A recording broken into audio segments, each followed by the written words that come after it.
자, 431페이지 쌍무계약의 효력이라고. 모든 계약이 아니고 매매와 같은 쌍무계약에만 적용되는 두 가지 제도가 마련이 되어 있습니다. 하나가 이제 동시이행의 항변권이고요. 또 하나가 위헌부담이라는 제도입니다. 매매와 같은 쌍무계약을 체결하게 되면 양당사적의 채무가 생기는데요. 이 채무는 대가적입니다. 대가적이라는 것은 쉽게 말하면 네가 하니까 나도 한다는 뜻이에요. 그럼 반대로 네가 안 하면 나도 안 한다죠. 그게 동시이행의 항변권입니다. 그거를 그 밑에 보면 이행상의 결련성이라고 되어 있어요. 한 장을 넘겨보면 이행상의 결련성이라고 되어 있습니다. 이행상의 결련성이 바로 지금 말한 거예요. 네가 하니까 나도 한다. 네가 안 하면 나도 안 해. 그래서 이행상의 결련성과 관련된 제도가 바로 동시이행의 항변권이 됩니다. 동시이행의 항변권. 여기서 항변이라는 것은 정당한 거절을 말합니다. 이걸 항변이라고 얘기합니다. 정당한 거절. 동시이행 관계로부터 정당한 이행 거절 권능이 생긴다라는 뜻이에요. 거기에 의해 보면 쌍무계약의 당사자 일방은 상대방이 이행을 할 때까지 자기 채무행을 거절할 수 있다. 예를 들어 매수인은 매도인이 소유권을 넘겨줄 때까지 대금 지급을 거절할 수 있다. 그게 동시이행 항변권이다. 그죠? 쌍무계약 쌍채무는 동시에 이행하는 게 공평하기 때문에 이런 항변권이라는 제도를 두고 있더라. 자, 동시항변권이 성립하기 위한 요건. 세 가지 요건이 필요한데요. 세 가지 요건. 첫째가 동일한 하나의 쌍무계약상, 동일한 하나의 쌍무계약을 통해서 대가적 채무가 생겨야 됩니다. 이게 첫 번째 요건입니다. 당연하죠. 자, 여기서 조심할 게 하나 있습니다. 예를 들어 갑과 을 사이에 갑이 소유하고 있던 임야를 1억에 매매하는 계약을 했을 때 이 매매 계약을 통하여 발생한 대가적 채무는 임야 소유권 이전과 대금 지급, 요게 대가적 채무가 돼요. 그죠? 임야 소유권을 넘겨주기 때문에 대금을 지급하겠죠.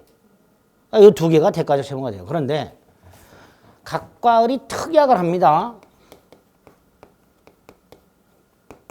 갑은 요 임야 내에 있는 묘지 두 기를 이전한다. 이렇게.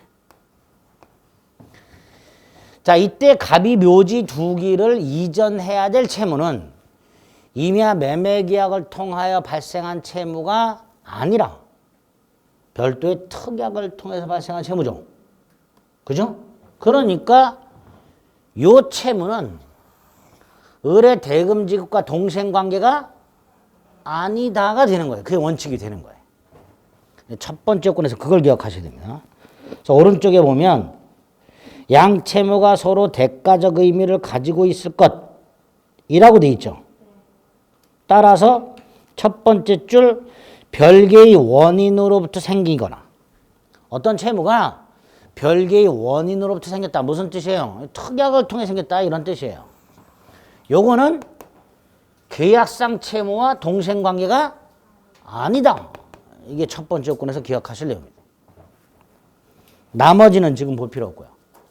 자, 동시이행의 항변권이 성립하기 위한 요건 중에 첫 번째 요건과 관련해서 그 별개의 약정을 통해 생긴 채무는 원칙적으로 동생관계가 아니다. 기억하셔야 됩니다. 두 번째 요건이 한 장을 넘기면 가운데 건 일단 건너뜁니다. 434페이지 하단에 보면 상대방 채무가 변제기 있을 것이라고 되어 있죠. 이 상대방 채무가 변제기에 있을 것이란 말은 양 당사자의 채무가 모두 이행기 있을 것 이런 뜻이에요. 같은 말입니다. 양 채무가 모두 이행기 있을 것. 당연하죠. 1월 10일 날 임야 매매 계약을 하고요. 1월 30일 날 소유권 넘겨주고 대금을 지급하기로 했을 때 1월 30일이 되어야 동시이행의 항변권이 생긴다 이런 뜻이에요. 따라서 만약에 1월 20일 날 을이 중도금을 먼저 지급하기로 했다. 그리고 1월 20일이 되었다. 1월 20일이 되면 상대방 갑은 아직 이행기가 아니죠. 그러니까 을은 중도금 지급을 거절할 수가 없다. 동시 이행의 한백권을 행사할 수가 없다. 이렇게 되는 거예요. 이건 당연하죠. 그런데 여기 예외가 있더라요. 예외를 기억하셔야 돼요. 첫째가 을이 아파트를 분양받았고 중도금을 지급해야 될 날짜가 됐는데 건설회사가 부도위기더라. 그럼 돈 주고 싶은 생각이 없겠죠. 이런 걸 불안의 항변권이라고 합니다. 앞 페이지로 다시 갑니다. 432페이지. 거기 536조 1항 두 번째 줄 단서에 상대방 채무가 변제기에 있지 아니한 때는 그러하지 아니하다. 즉 거절할 수 없다. 그게 요거 말하는 거예요. 중도금. 예? 을이 중도금을 지급할 날짜가 된 경우에 갑은 아직 변제기가 아니니까 을은 중도금 지급을 거절할 수가 없다. 그런 뜻이에요. 그런데 2항에 보면 단 당사자 일방 즉 을이 상대방 갑에게 먼저 중도금을 줘야 될 경우에 상대방 갑이 이행이 곤란한 현저한 사유가 있더라. 좀 전에 말씀드린 대로 갑이 부도위기더라. 그러면 중도금 지급을 거절할 수 있다. 요렇게 됩니다. 요 536조 2항을 불안의 항변권 이렇게 부릅니다. 불안의 항변권. 다시 넘깁니다. 435페이지. 435페이지 맨 위에 예외가 있죠. 기억, 불안의 항변권. 그죠? 거기 좀 전에 확인했던 거예요. 그 다음에 또 하나가 니은입니다. 니은. 니은은 을이 중도금을 지급할 날짜가 됐어요. 건설회사가 튼튼해. 그럼 중도금을 줘야 되죠. 근데 중도금을 마련을 못해서 못 주고 있어. 이거를 선이행의무 지체라고 합니다. 항변은 정당하게 거절하는 걸 말하고요. 지체는 부당하게 이행을 못하고 있는 게 지체입니다. 중도금을 지급해야 될 날짜에 건설회사가 신용불안이 아니야. 그럼 당연히 을은 중도금을 지급해야 되는데 지급을 못하고 민기적거리다가 상대방 이행기가 도래했어. 1월 30일이 됐어. 이때 원래 1월 30일 동시 이행은 소유권 이전과 잔금 지급이 동시행 관계죠. 근데 여기 하나가 더 붙는다. 중도금 지급도 소유권 이전과 동시 이행 관계가 된다. 이게 대법원 판례입니다. 이게 어떤 의미가 있느냐? 중도금 지급 날 다음 날부터 잔금 지급일까지 중도금에 대한 연체이자가 붙어요. 잔금 지급일부터는 중도금은 항변권이 생기니까 더 이상 지체가 아니어서 중도금에 대해서 연체이자가 붙지 않게 됩니다. 그게 니은이죠. 선 이행의무 불이행 중 후 이행 채무 변제기가 도래한 경우. 그래서 B. 잔금 지급일까지 중도금 연체이자는 지급해야 되지만 잔금 지급일 이후부터는 중도금에 대해서는 연체이자가 붙지 않게 됩니다. 이게 판례입니다. 이렇게 선이행 의무지만 예외적으로 동시이행의 항변권, 즉 정당하게 이행을 거절할 수 있는 경우가 두 가지 예외가 있다. 자, 세 번째가 이행기가 됐을 때 상대방이 이행을 하지 않은 채 청구를 했을 때 청구받은 자는 뭐를 할 수 있다? 거절을 할 수가 있다. 그죠? 이건 정당한 거절이죠. 따라서 지체 책임이 생긴다, 안 생긴다? 안 생긴다. 이렇게 되겠죠. 정당하게 거절하는 거니까.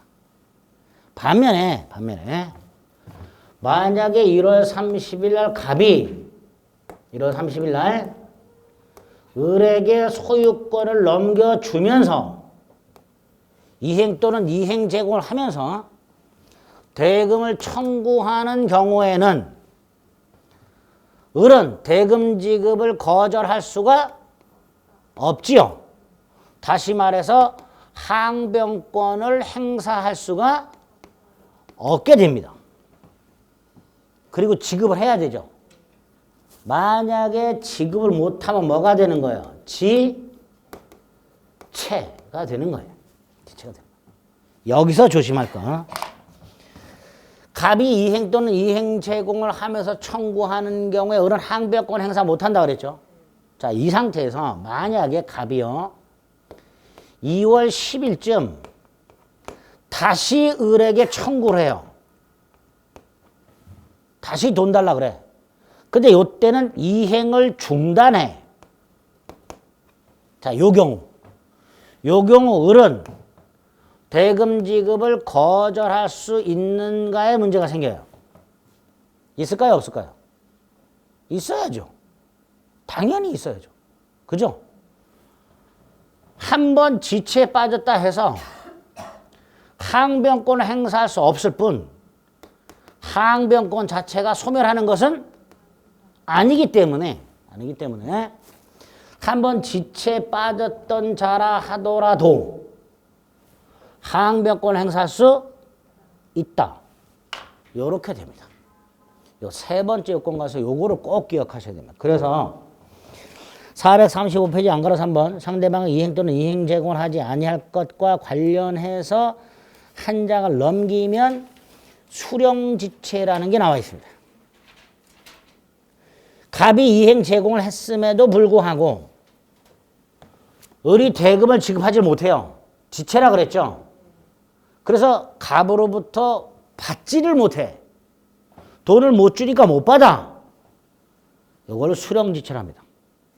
어쨌든 이렇게 지체 빠진 당사자라 하더라도 갑이 이행 제공을 계속하지 않는 한 항변권 행사할 수 있는지가 문제가 되는데 그렇다.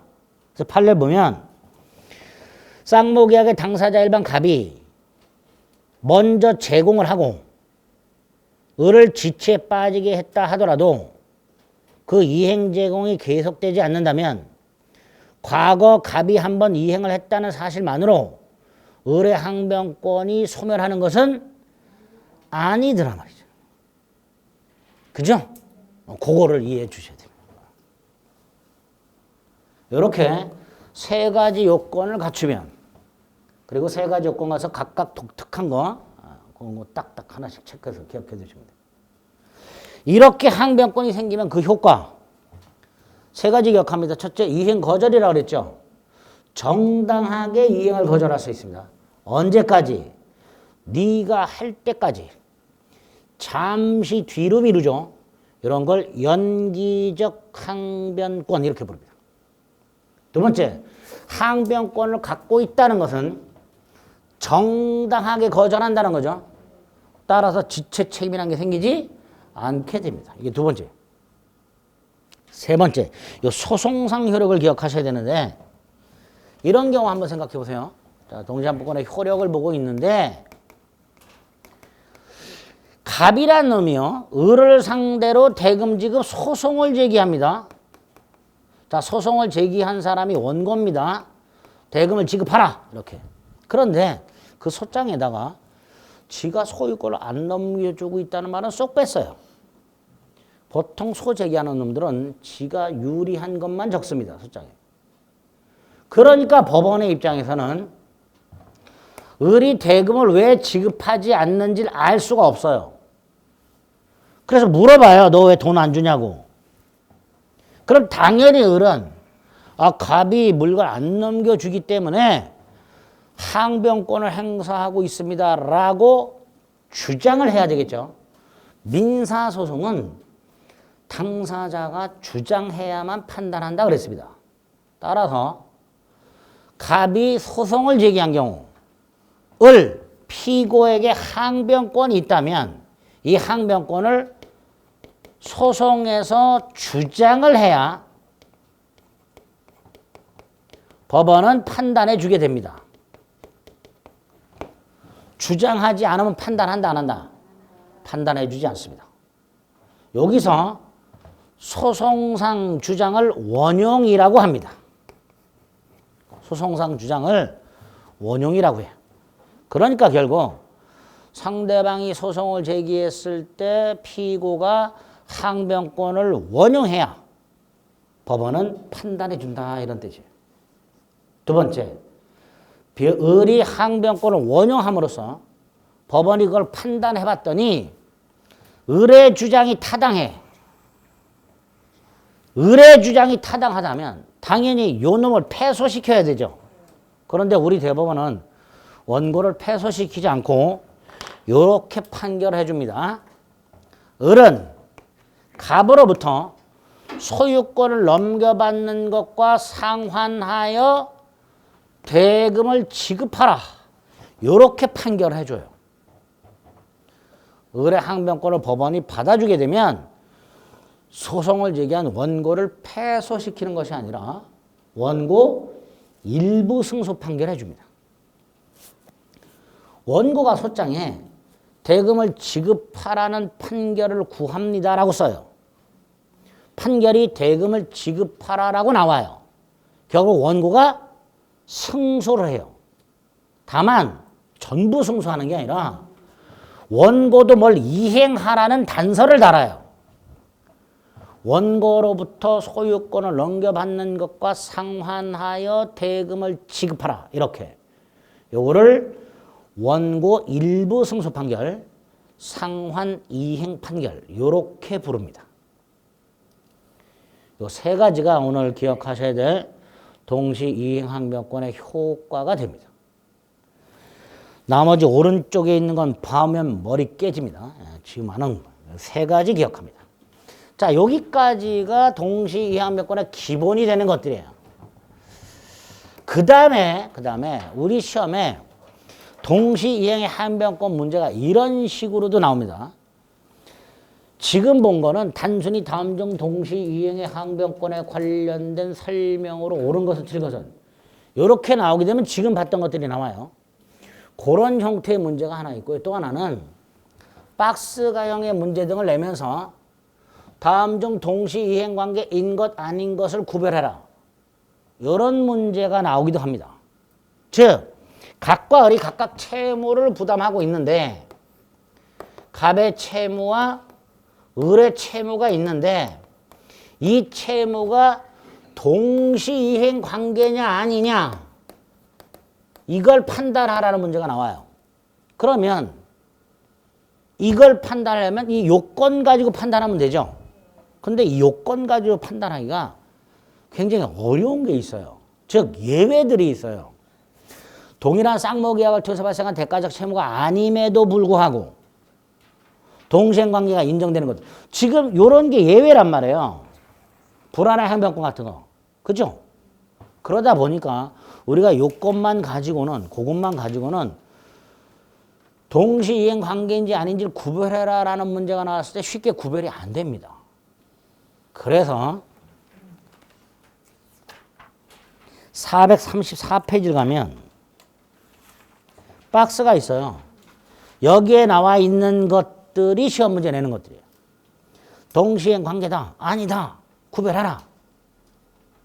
자, 여기서 우리는 아닌 것만 확인합니다. 아닌 거. 동시이행 관계에 있는 것들은 굳이 볼 필요가 없고요. 동시이행 관계 아닌 것만 확인하는데 오늘은 세 가지를 확인합니다.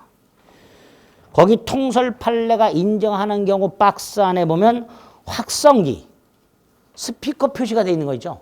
그 세 개. 그 아닌 거 세 개. 자, 첫 번째가 변제와 채권증서 반환이라고 되어 있죠? 이 채권증서는 차용증 생각하시면 돼요. 돈을 빌리면서 차용증을 써줬을 때 나중에 돈을 갚는 것과 차용증을 돌려주는 게 동시이행 관계냐 아니다라는 거예요. 왜? 우리 대법원은요. 그 위에 변제하고 영수증 교부가 동시이행 관계랍니다. 즉 돈을 갚으면서 영수증 받으면 된다. 그러니까 영수증 써줄 때까지는 돈 못 줘 라고 할 수 있지만 차용증 돌려줄 때까지 못 갚아 이런 말을 못 한다는 거죠. 변제와 영수증 교부가 동시행관계다. 변제와 차용증 같은 채권증서 반환은 동시행관계 아니다. 두 번째, 주택담보대출을 받게 되면 은행 이름으로 주택에다 저당권을 설정하게 되죠. 자, 이 상태에서 내가 돈을 갚아. 돈을 갚으면 채권이 소멸하고 저당권은 말소 등기 없이 소멸한다 그랬어요. 이걸 부종성이라고 했어요. 그죠? 그러니까 돈을 갚는 것과 담보권 말소는 동시행관계가 아니게 되는 거예요. 그게 두 번째. 변제와 담보권 말소. 세 번째. 주택이나 임대차 계약, 주택 임대차 등 임대차 계약이 종료가 되면 임대인이 보증금을 반환하는 것과 임차인이 목적물을 반환하는 게 동시행관계입니다. 따라서 임대인의 보증금 반환과 임차인의 임차권 등기 말소, 이건 동시행관계가 아니게 됩니다. 임대차가 종료됐을 때 뭐하고 뭐가 동시행관계라고요? 보증금 반환과 목적물 반환. 따라서 보증금 반환과 임차권 등기 말소는 동시이행관계가 아니다라고 얘기하게 됩니다. 오늘 기본 과정에서 동시행관계 아니고 세 가지는 꼭 기억해 주세요. 나중에 두 개 정도를 더 추가할 겁니다. 근데 두 개가 좀 어려워요. 어렵기 때문에 나중에 하고 오늘 두 가지 체크하면 됩니다. 세 가지 됐지요?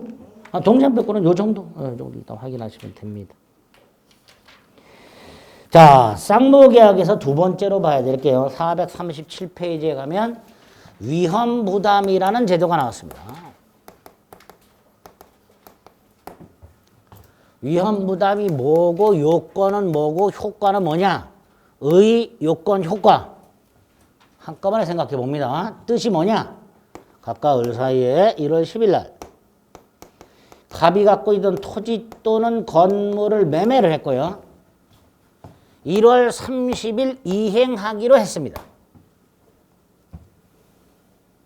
그런데 1월 20일쯤 토지가 수용이 되어버리거나 건물이 지진으로 멸실이 되어버렸다. 그러면 갑은 을에게 땅 건물을 넘겨줄 수가 없는 불능인데 원시적 불능이에요? 후발적 불능이에요? 후발적 불능이죠. 즉 쌍무계약이 체결된 후 어느 일방의 채무가 후발적으로 불가능해집니다. 그리고 소멸해버립니다. 갑의 을에 대한 토지 소유권 이전 채무나 건물 소유권 이전 채무는 소멸을 합니다. 여기서 갑과 을 잘못이 있다 없다? 없지요. 이렇게 쌍무계약상 어느 일방의 채무가 양당사자의 잘못 없이 후발적으로 불능이 돼서 소멸한 경우에 상대방 채무는 그걸 위험부담이라 한다. 상대방 채무를 어떻게 처리할 것인가를 위험부담이라 한다. 다시 말해서 을은 대금 지급 의무가 소멸하느냐 아니면 을은 대금을 지급해야 되느냐의 문제를 위험부담이라고 하게 됩니다. 요건도 이거 그대로예요. 쌍무계약이 성립한 후 어느 일방의 채무가 양당사자의 귀책 사유 없이 후발적 불능으로 소멸하였을 것. 이게 요건이 됩니다. 만에 하나 갑의 잘못으로 불능이 되면요. 뒤에서 보는 채무 불이행이 됩니다. 위험부담이 아니라 채무 불이행이라고 다른 제도가 있어요. 양당사자 귀책 사유 없는 경우 이걸 요건으로 합니다. 자, 그럼 효과. 어른 대금을 지급해야 되는가 안 해도 되는가가 효과인데 원칙이 불가능하게 된 채무의 채무자가 부담한다. 이걸 채무자 위험이라고 해요. 채무자 위험 부담. 여기서 불능이 된 채무의 채무자가 누구예요? 갑. 자, 갑이 위험을 부담한대요. 갑이 위험을 부담한다는 것은 갑은 대금 청구하지 못한다. 이런 뜻입니다. 그게 원칙. 또 계약하는 날 갑이 을로부터 계약금을 받은 게 있다. 이거 돌려줘야 되느냐의 문제가 생기죠. 돌려줘야죠. 그게 채무자 위험 부담이 됩니다. 채무자 위험 부담이 원칙이고요. 그 내용은 두 가지. 갑은 이행 청구 못한다. 미리 받은 계약금 따위는 부당이득으로 반환해라. 이렇게 반환해. 요 특히 미리 받은 건 반환할 필요 없다라고 출제가 된 적이 있습니다. 반환해야죠. 반환해. 그 다음에 예외. 누가 부담한다? 채권자가. 이때의 채권자란 대금 채권자를 말하는 게 아니라 불가능하게 된 채무의 채권자. 을을 말하는 거예요. 을. 그래서 여기서 위험부담에서 말하는 채무자 채권자는 다 이 불가능하게 된 걸 기준으로 합니다. 자, 을이 위험을 부담한다는 것은 을은 대금을 지급해야 한다는 거예요. 을은 땅이나 건물을 넘겨받지 못하지만 돈은 줘야 된다. 이게 채권자 위험 부담입니다. 어떤 경우에 을은 돈을 줘야 될까요? 을에게 잘못이 있는 경우. 예? 채권자 귀책 사유로 불능이 된 경우.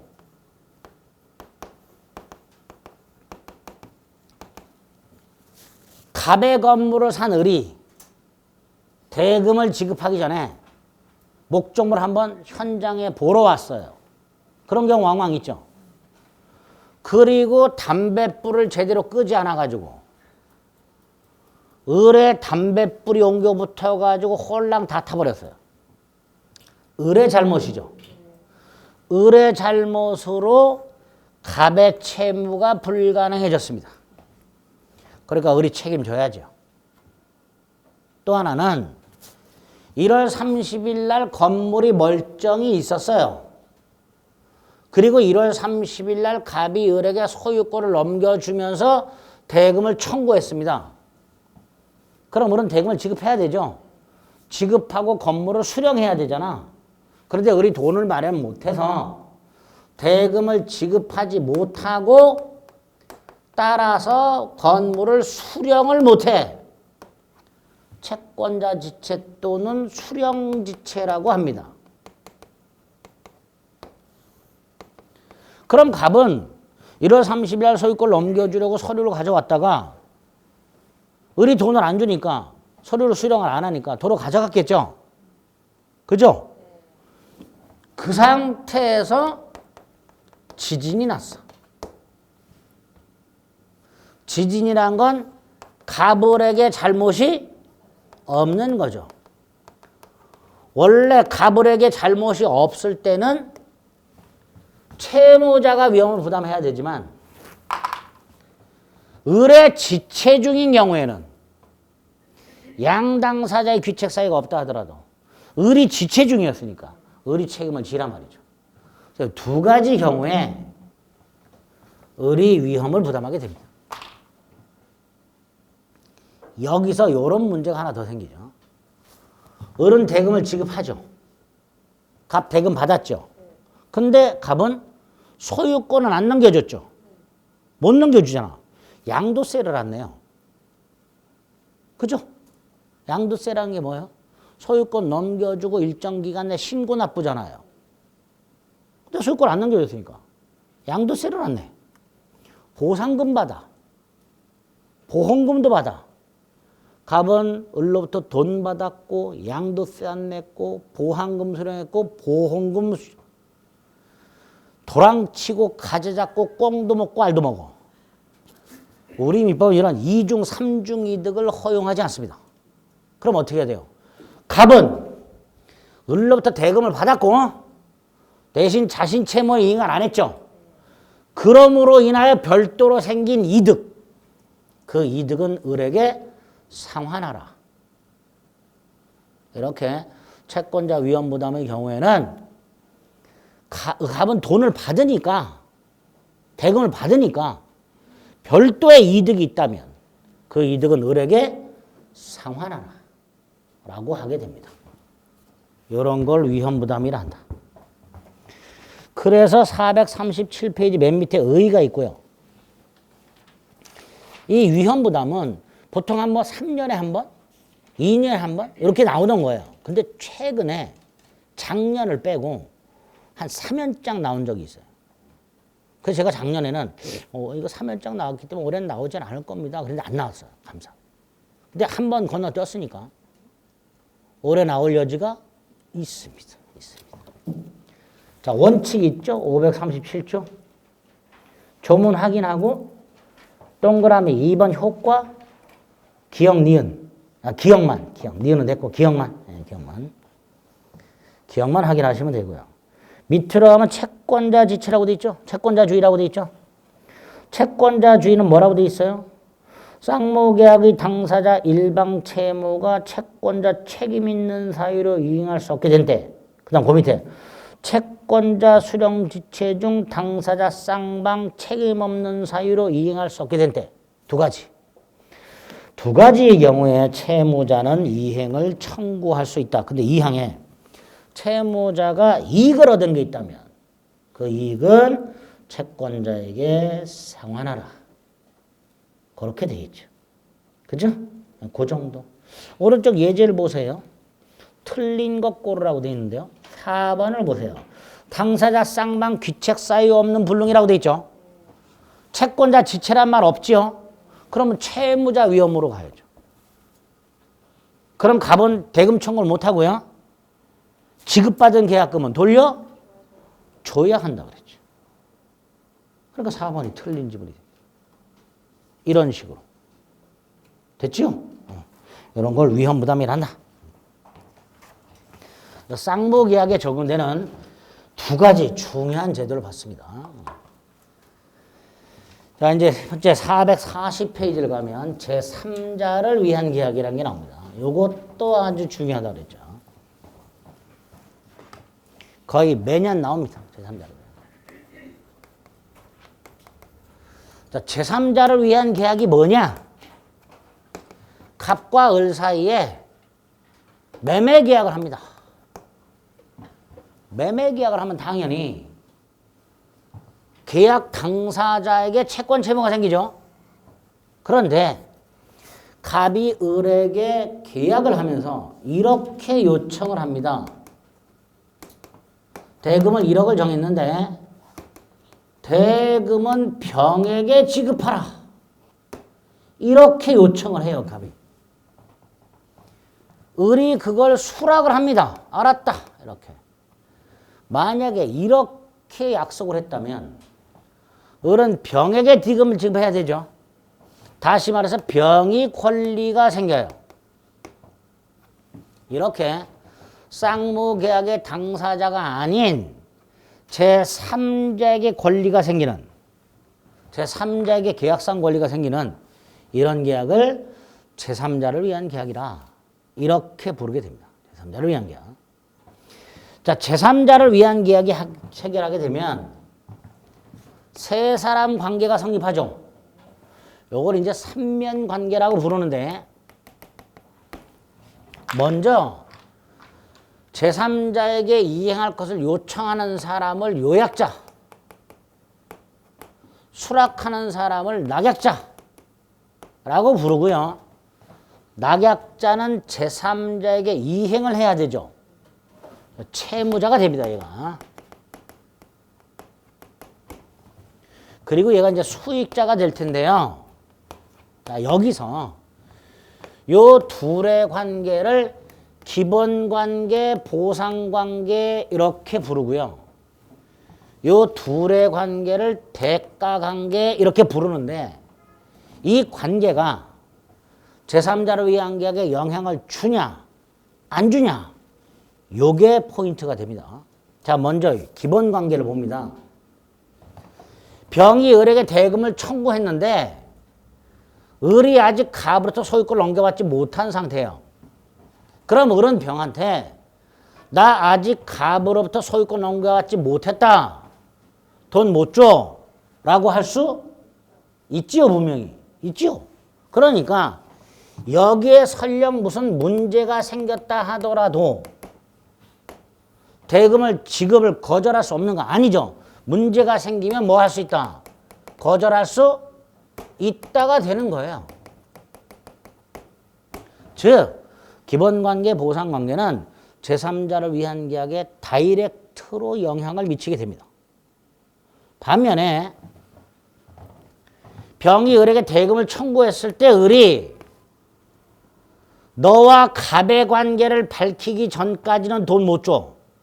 이런 말 할 수 있을까요? 없을까요? 없겠죠.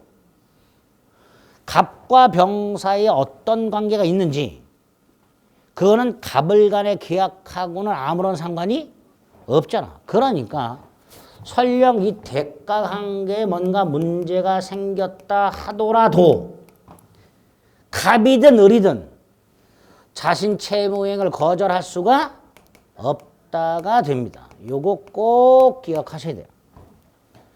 이렇게 기억해 뒀다가 나중에 문장이 나오면 이런 그림으로 안 나와요. 요거를 문장과 매치해서 OX를 판단할 수 있어야 됩니다. 먼저 한번 볼까요? 442페이지. 하단을 보면 판례가 하나 있어요. 하나, 둘, 셋, 넷, 다섯 번째 줄 끝에 가면 낙약자는 이라고 시작을 합니다. 찾으셨어요? 자, 낙약자는 요약자와 수익자 사이의 법률관계에 기한 항변. 자, 여기 보세요. 낙약자는, 여기 보세요. 낙약자는 요약자와 수익자 사이의 법률관계. 그죠? 그럼 끝이 뭘로 끝나면 돼요? 거절할 수 없다, 대항할 수 없다. 그죠? 그 밑에 요약자도 마찬가지죠. 요약자도, 여기 보세요. 요약자도 대가관계의 부존재 등을 이유로 채무행을 거절할 수가 없다. 그렇게 문장을 있다 없다를 명확하게 구별해서 기억하셔야 돼요. 됐죠? 그래서 앞으로 돌아가면 440페이지 539조 1항과 2항이 있습니다. 조금 이따 확인할 겁니다. 밑에 1번에 의의가 있고요. 그 다음에 법적 성질에 보면 동그라미 번 제3자 약관이라는 표현이 있습니다. 즉 제3자의 권리를 취득하게 하는 특약을 말합니다. 그 다음에 오른쪽에 가운데 니은이 있습니다. 니은이 있고 판례가 있고 디귿이 있습니다. 일단 요 세 가지 체크하고요. 제3자를 위한 계약의 뜻을 받고 삼면관계를 받는 세 번째, 제3자를 위한 계약이 성립하기 위한 요건이 두 개가 필요합니다. 요약자와 낙약자 사이에 매매와 같은 쌍무계약이 일단 있어야 되죠. 당연히 있어야 돼요. 이 쌍무계약을 하면서 병에게 이행할 것을 약속해야 되죠. 이걸 제3자 약관이라 합니다. 이렇게 제3자를 위한 계약이 성립하려면 요약자와 낙약자 사이의 매매와 같은 유효한 쌍무계약이 체결될 것 제3자 약관이 존재할 것 이렇게 되는데 여섯째 이 제3자를 위한 계약 체결 당시 현존해 있을 필요 없고요. 특정되어 있을 필요 없다 이렇게 얘기합니다. 아이를 임신한 친구에게 애기용품을 사줘. 이때 이 애기용품은 장차 태어날 애기 거죠. 이게 제3자를 위한 계약이에요. 그죠? 장차 태어날 아기를 위한 계약이란 말이죠. 그런데 그 아기는 아직 태어나지도 않았고 이름도 안 지었죠. 그러니까 현존해 있지도 않고 특정돼 있지도 않아요. 즉 태아나 설립 중 법인을 위한 제3자를 위한 계약도 얼마든지 체결할 수 있다.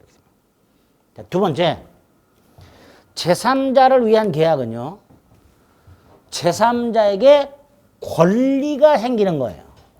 권리.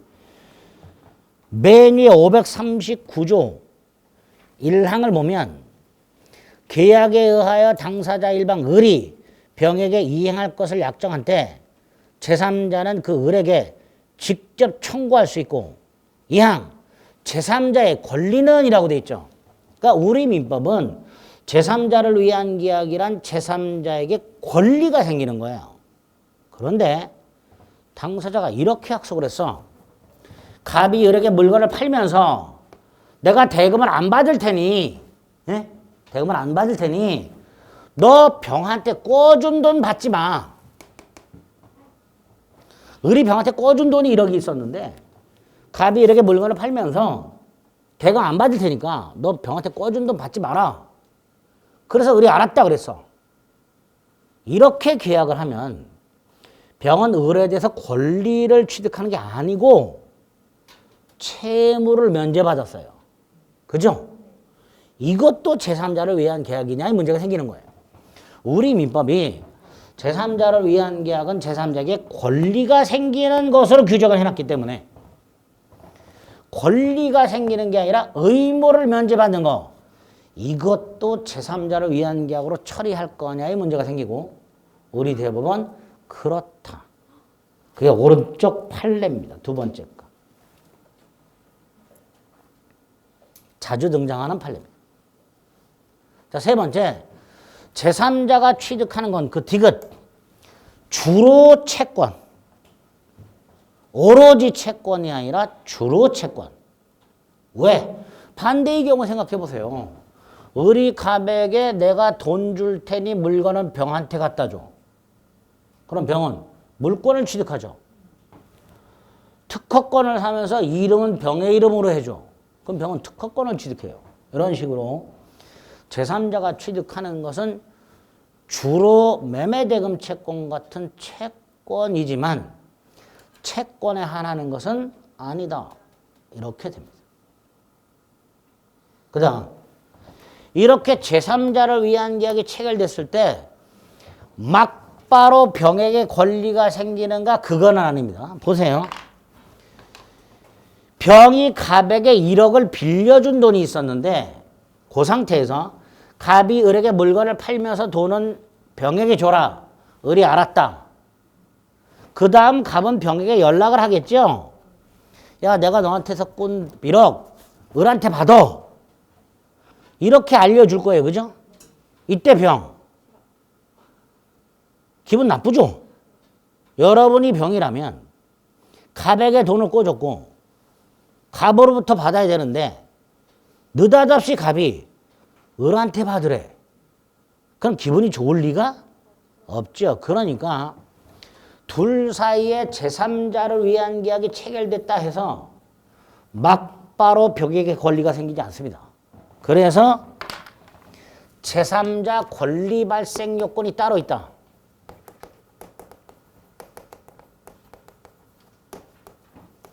그게 539조 2항입니다.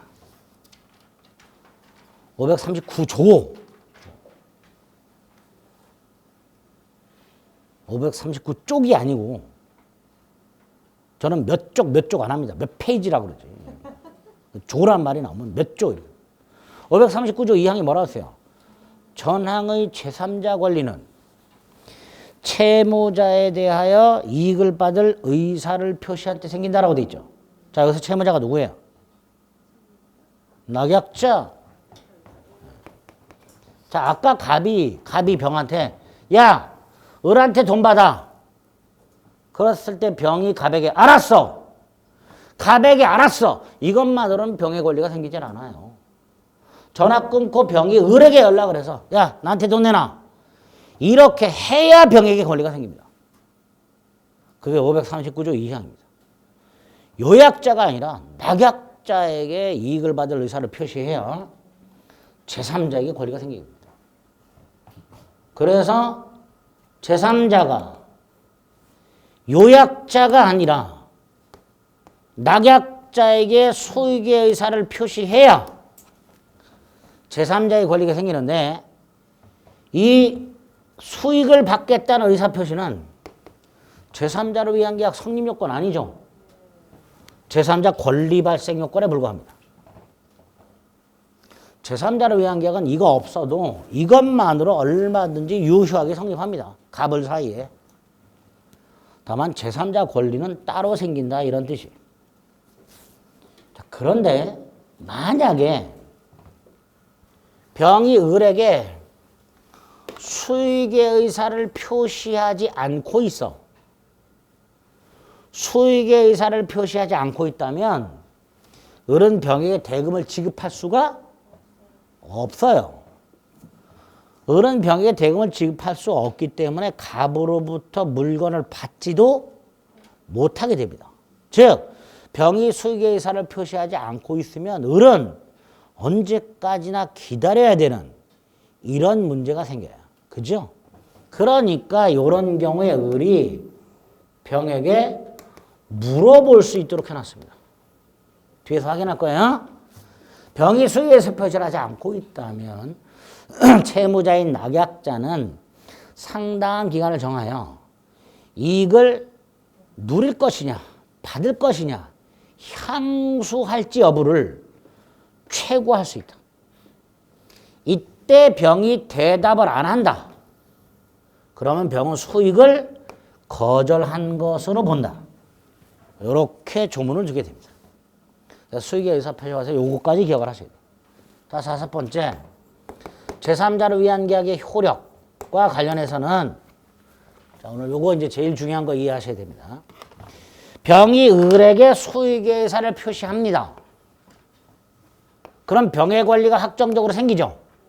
그럼 첫째, 요약자와 낙약자는 적어도 합의로 제3자 권리를 변경시킬 수도 없고 소멸시킬 수도 없습니다. 병이 수익에서 표시한 후에 갑이 을에게 야 1억 말고 5천만 원만 줘. 안 돼요.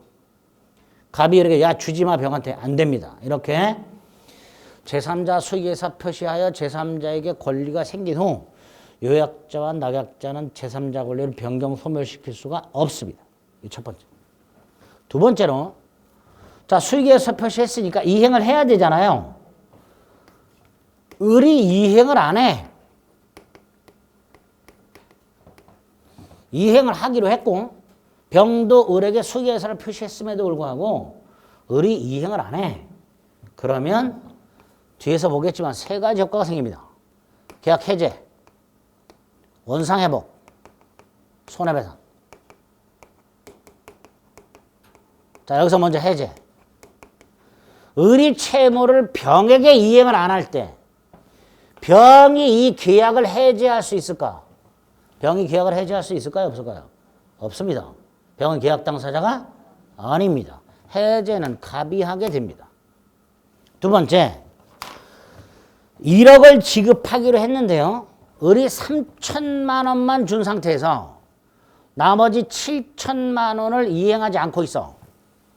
그래서 갑이 계약을 해제했어. 일단 계약이 해제되면 준 거 돌려받고 받은 거 돌려줘야 되는 원상회복 의무가 생기는데 지금 을 병한테 3천만 원 준 거 있죠. 이걸 병한테 반환 청구할 수 있는가에 문제가 생깁니다. 못한다. 원상회복과 반환 청구도 계약 당사자 사이에.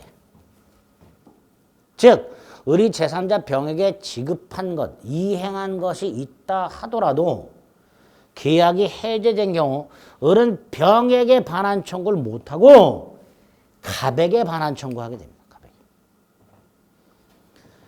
이유는 계약 해제된 경우 원상회복 의무나 부당이득 반환은 계약 당사자 사이에 이루어져야 한다는 게 판례예요. 됐죠? 자, 세 번째. 손해배상을 누가 청구하는가? 지금 보세요. 쌍무계약이 유효하죠. 수익의 의사를 표시했죠. 이렇게 이행을 해야 되죠. 이행을 못했지. 손해는 얘한테 생겼죠. 그죠? 병이 을로부터 이행을 받아야 되는데 받지 못해서 즉 병에게 이행, 이익, 손해가 생겼습니다. 따라서 손해배상은 누가 청구한다? 병이 을에게 무슨 이익배상? 이행이익배상. 무슨 이익배상? 이행이익배상을 청구하게 됩니다. 이렇게 제3자가 수기에서 표시했음에도 불구하고 낙약자의 채무 불이행이 있는 경우 딱 머릿속에 넣으셔야 돼요. 이제 여기에다가 이제 조금 어려운 게 몇 개 더 나와. 사기 강박 막 이런 게 나와. 그럼 그건 머리 깨져. 제3자를 위한 계약을 요 정도 확인합니다. 다시 봅니다. 아까 봤던 440페이지 539조 1항 2항 확인하시고요. 밑에 양가르변의 의, 그 다음에 법적 성질의 동그라미 1번. 계약 당사자는 요약자와 낙약자다. 그죠? 그리고 세 번째 줄 제3자는 계약 당시 특정 현존하지 않아도 된다. 즉 태아 또는 설립 중 법인을 제3자로 하는 계약도 가능하다. 동그라미 2번은 첫 번째 문장 제3자 약관이 있어야 된다. 그리고 오른쪽 니은과 판례 그리고 디귿 다 했죠? 원인관계라고 나와 있고 한 장을 넘기면 동그라미 1번 보상관계가 나와 있습니다. 기억이 뜻이고요. 포렇게 뭐라고 돼 있어요? 보상관계는 제3자를 위한 계약에 직접 영향을 준다. 그죠? 따라서 두 번째 줄 당사자는 보상관계의 무효 취소 해제가 되었을 때 수익자에게 뭐 할 수 있다? 대항할 수 있다. 반면에 동그라미 2번 제3자를 위한 계약에 영향을 미치지 않는다. 따라서 대가관계 문제 있다 하더라도 거절할 수는 없다. 그건 아까 확인했고요. 그죠? 자 오른쪽 2번 계약의 효력의 양가를 1번 동그라미 1번 네 번째 줄까지 동그라미 2번 540조 최고 전조의 경우에 채무자는 상당한 기간을 정하여 계약의 이익의 향수라는 건 받는다라는 뜻입니다. 샤넬 넘버 5를 말하는 게 아니고요. 누린다, 받는다 이런 뜻입니다. 그 여부의 답을 물어볼 수 있고 답을 받지 못하면 거절한 것으로 본다. 그 다음 밑으로 쭉 내려 3번의 기억 첫 번째 문장. 제3자 권리가 생긴 후 당사자는 합의로 제3자 권리를 변경, 소멸시키지 못한다. 밑에 동그라미 3번의 기억 첫 번째 문장. 다음 페이지 니은 판례 1번 2번 오른쪽 맨 위에 동그라미 2번과 판례 그 정도. 자 우리가 지금 가장 기본적인 걸 체크해 봤습니다. 그럼 예제를 보겠습니다. 예제 보면 각과 을은 병을 수익자로 하는 제3자를 위한 계약을 체결했는데 동그라미 1번 갑은 대가관계의 부존재라고 돼 있죠. 그럼 끝은 거부할 수 없다로 끝나지. 여기 대가관계 헷갈린다니까. 그러니까 눈으로 이렇게 그냥 읽지 마시고 이게 떠올라요. 대가관계 어쩌고 저쩌고 거부할 수 없단 말이에요. 옳은 지문이야. 예? 2번 갑을 간의 계약이 해제가 됐는데 을이 병에게 준 게 있어. 이거 을은 병에게 반환 청구할 수 없다. 3번 을의 채무 불이행을 이유로 계약이 해제됐을 때 병은 뭐 할 수 있다? 손해배상 청구할 수 있다. 옳은 지문. 4번 안 한 거야. 몰라. 5번 수익의 의사표시한 병은 누구에게? 을에게 다이렉트로 청구할 수 있다. 그럼 답은 4번. 모르지만 4번. 4번은 모르지만 4번 이렇게 되는 거죠. 기본을 알아도 문제가 풀립니다. 그래서 오늘 기본 과정에서 말 그대로 딱 요 기본이 된 거 체크해 드린 거 머릿속에 딱 넣으셔야 됩니다. 됐지요? 네. 좀 쉬었다가 해제 보겠습니다.